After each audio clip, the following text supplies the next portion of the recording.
Hi, everyone. Happy Friday. Yes, awesome.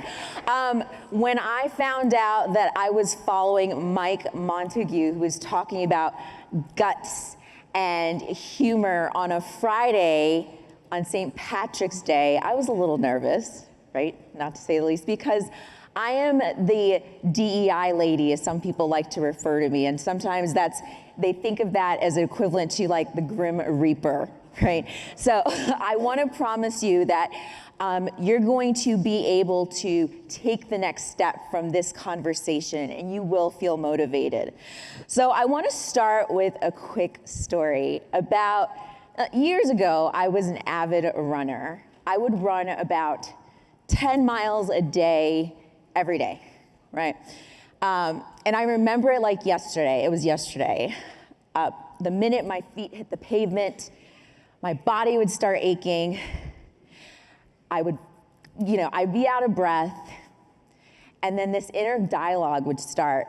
When is this gonna be over? Why are you doing this?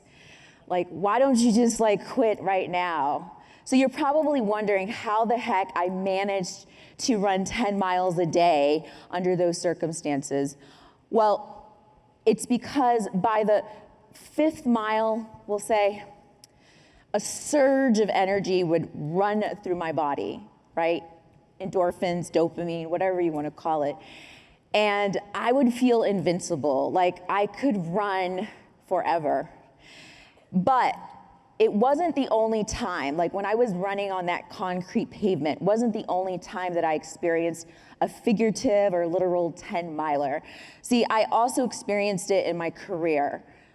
I spent about 10 years running learning and development companies, learning and development departments for sales and tech companies. So one of my roles was to support salespeople in optimizing their numbers. And this is where I experienced salespeople going through their own figurative 10-miler. It would happen like this oftentimes.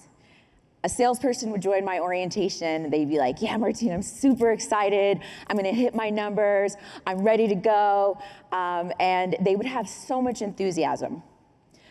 But they'd miss their target that first month, and again the second month, and sometimes the third month, right?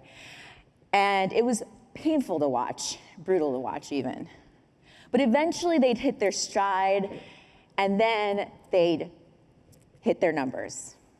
And I often wondered if there was a way to mitigate or minimize those initial losses, because like I said, it was so painful to watch.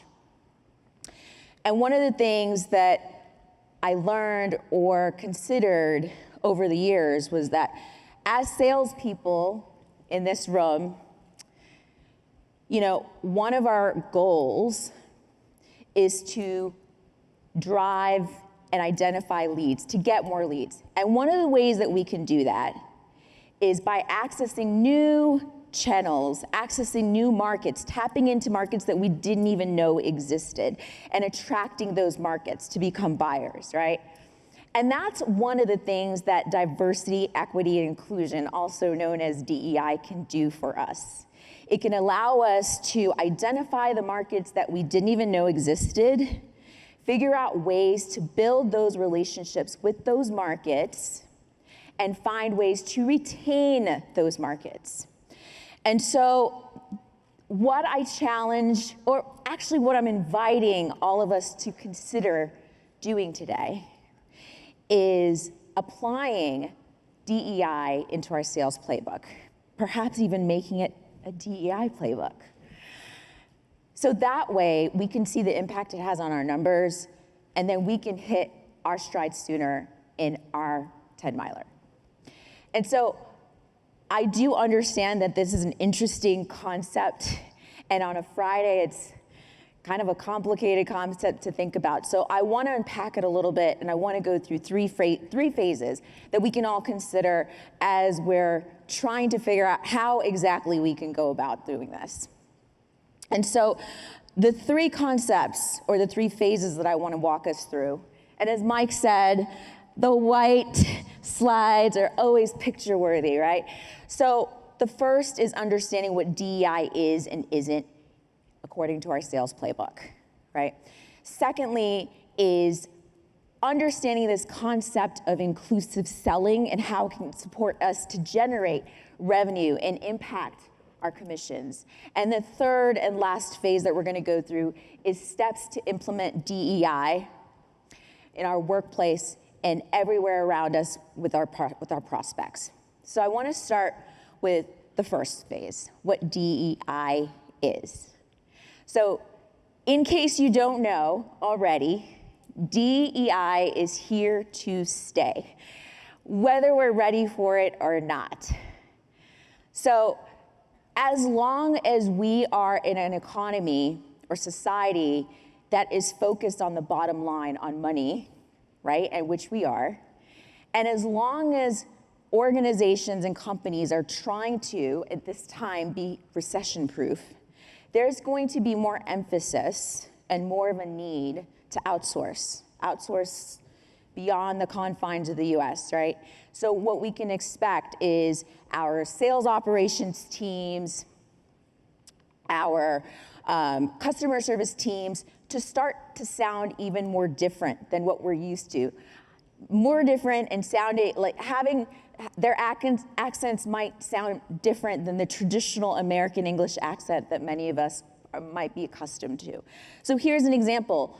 Just the other day, I was finalizing my travel plans to Orlando, and I reached out to JetBlue, and I was rerouted to a customer service agent in Cape Town, South Africa. And without fail, every time I can guarantee when I call Verizon for a technical service issue, I'm rerouted to someone in the Philippines. So what I'm suggesting is that DEI is inevitable in the workplace. So we can expect more diversity of nationality, of language, of accents in our sales force, right, in the future, and now. And the other thing that I want to mention around DEI is that right now, we're in a society or in a culture of social media, right? So our customer base are the same people that are accessing social media, and they want variety, and they're getting that variety on social media quickly, right? And they expect that same type of variety with the products and services that we offer them, with how we present those products and services, and with the sales people that they're interacting with, right? And according to the US labor statistics, by 2032, the majority of the workforce is going to be people of color. And I will also add, it will be millennials and Gen Zers. And one of the things we should know about millennials and Gen Zers is that DEI is a priority for them, right? So in just about 9 years, the people that are going to be running our sales force, as well as our customer base, are going to be individuals who are going to prioritize diversity, equity, and inclusion. So it behooves us to get ahead of the curve so we don't fall behind the curve, right?